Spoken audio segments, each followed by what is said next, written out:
Hello and welcome to my channel Happy Hours. In my last video I discussed about some of the important rates which were useful when the central bank of or the RBI was dealing with the other banks like bank rate and repo rate. In this video I am going to discuss some more such rates like the reverse repo rate, standing deposit facility rate or SDF rate and the marginal standing facility rate which is MSFR. Now we are going to proceed next with the discussion about the rates which are for the dealing between the banks and the customers like BPLR, base rate, MCLR and the last rate which I am going to discuss in this video is the EBLR. So what are we waiting for? Let's jump to the first topic which is reverse repo rate, a rate at which the RBI absorbs excessive liquidity of banks. The banks can deposit their excessive liquidity with the RBI at this rate. In this respect, the RBI makes a promise to repurchase of GSEC submitted by it to banks. This aims to absorb the liquidity in market which helps restrict the borrowing power of the investors. Reverse repo transactions temporarily reduce the supply of reserve balances in the banking system. A higher reverse repo rate would encourage banks to store funds with the RBI rather than make them available for lending. It allows commercial banks to push their additional funds into the safe custody of the RBI for a short term and also earn attractive interest for the same. If the reverse repo rate is higher, then the banks will tend to deposit more with RBI, resulting into less quantity of liquidity available for the public. Higher the repo rate, higher will be the cost of borrowing for banks and vice versa. During the high level of inflation, RBI makes strong attempts to bring down the flow of money in the economy. One way to do this is by increasing the repo rate. If the reverse repo rate is lower than the banks will tend to provide more liquidity to the public. Thus, the quantity of liquidity available for the public will increase. Sometimes the European Central Bank, the Bank of Japan, etc. make such rates negative in order to ensure higher amount of liquidity for the people.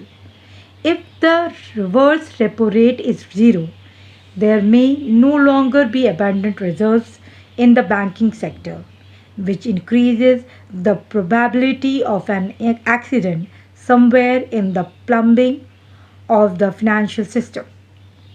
Presently, the reverse repo rate is 3.35%.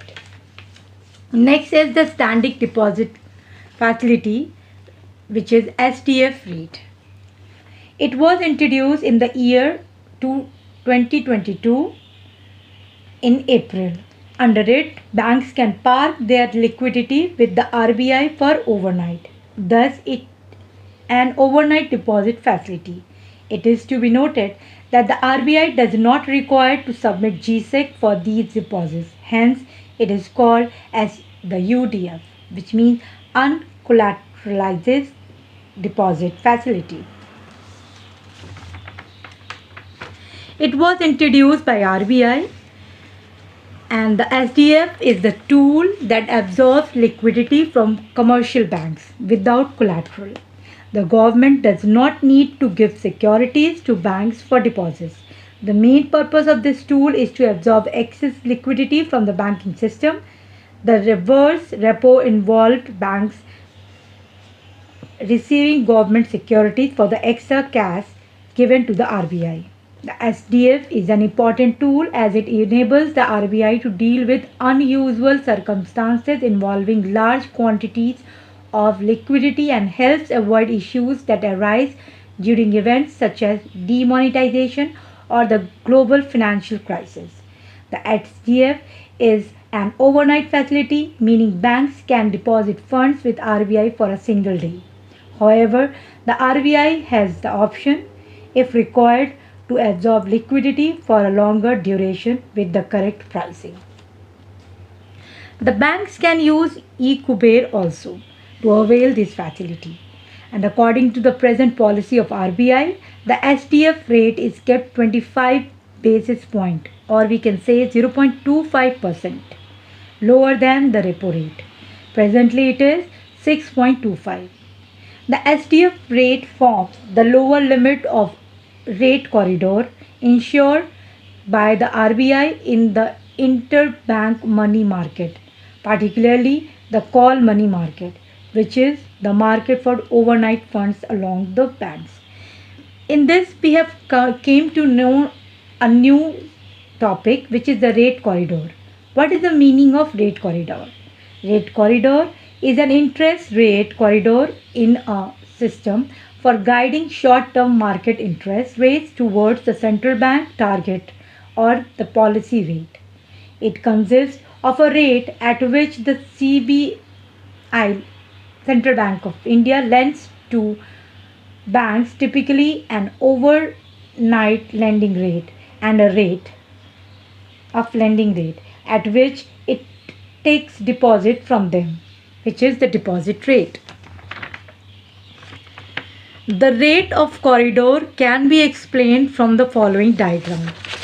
We are using four terms, which is MSF rate, repo rate, SDF rate, and RRR. Here the MSF rate is 6.75, repo rate is 6.5, SDF rate is 6.25, and the reverse repo rate is 3.35. Next, we are having the MSF rate, or the marginal standing facility rate, an overnight lending rate of the RBI to be charged from the banks. Banks can borrow up to 2% of their NDTL, which is the net demand and time liabilities, under this rate. A provision made by the Reserve Bank of India, through which scheduled commercial banks can obtain liquidity overnight, if interbank liquidity completely. It helps commercial banks gain liquidity within 24 hours. The current MSF rate is 6.75. Through repo rate, a bank rate can borrow only 1% of NDTL from RBI, out of which 0.25% is for overnight and 0.75% for the term. MSF is sometimes also known as the penalty rate. If the banks needs money more than 1%, then they can borrow through MSF. That's why only the MSF is known as sometimes as a penalty rate, because the banks cannot borrow more than 1% of NDTL from RBI. Now let us proceed further with the rates between the customer and banks. The first one is the BPLR, or the benchmark prime lending rate. It was introduced in the year 2003, a rate of interest to be charged by the banks from good borrowers. In 2003, the RBI deregulated the lending rate of commercial banks.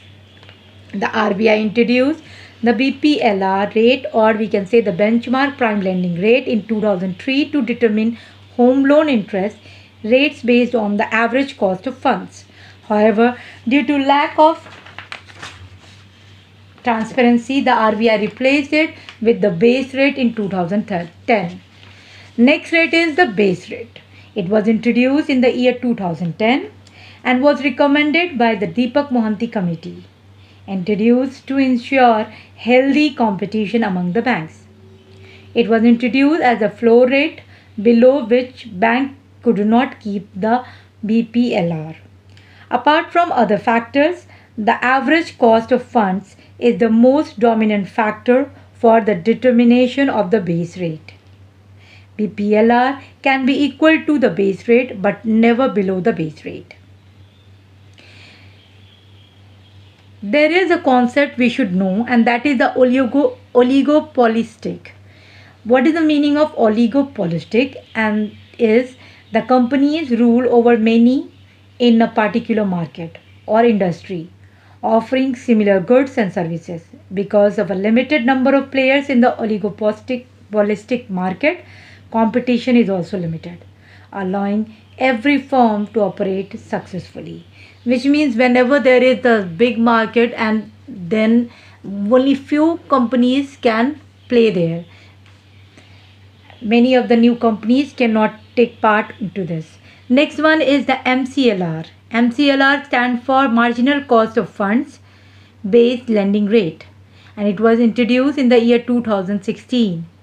Repo rate was reduced before this year. Banks were not able to reduce the BPLR, so the MCLR was introduced by RBI. Under it, the marginal cost of funds is the major determinant. The deposit rates after the repo rate change are only considered for the purpose of the calculation of the marginal cost of fund. Previously, if suppose the average was taken, and there is a product which is of 100, and how many members are there? There are 10. So the average will be 100 by 10, which is 10. And suppose there is a margin, or suppose something new is introduced, and now the total product will be the 105, and that is going to be divided by 11 for the average. But when we are having the marginal cost fund, then we are going to add only the last product. And if suppose the last product is not working, then the average is not going to work here. We can understand through an example. Suppose there is few members like 1 2 3 4 5 6. In the beginning there were 3 members, and they were contributing, like first one contributed 10, second one contributed 8. After that, the next all the members 3 4 5 6 were not contributing. If suppose we are taking average of it, then we are going to get 3. But if suppose we are getting the marginal product, then we are going to consider only the first 2 people, because they are giving some contribution, and the last 4 ones should be reduced from this list. Though suppose we are giving employment on the basis of average, then there will be a loss. So it should be on the basis of marginal, and then only the employment will be useful. Means those who are productive will get employment or the money or wages, and the rest who are not working properly and they are just coming and sitting, they are not going to get any wages. This is just an example. And the last rate which I am going to discuss is the EBLR, which means the external benchmark based lending rate. It was introduced in the year 2019 on the recommendation of Janak Raj Committee. Any of the following external rates can be used, like repo rate, second yield rate of 91 days treasury bills, and third is yield rate of 182 days treasury bill. There is no internal benchmarks. Instead, external benchmark is used by the banks to set lending rates. Applicable on floating rate loans related to the auto, housing, MSMEs, etc. There are 2 rates, fixed and floating rate. By this I am concluding my video, and if you find my video useful, kindly like, share and subscribe. Thank you.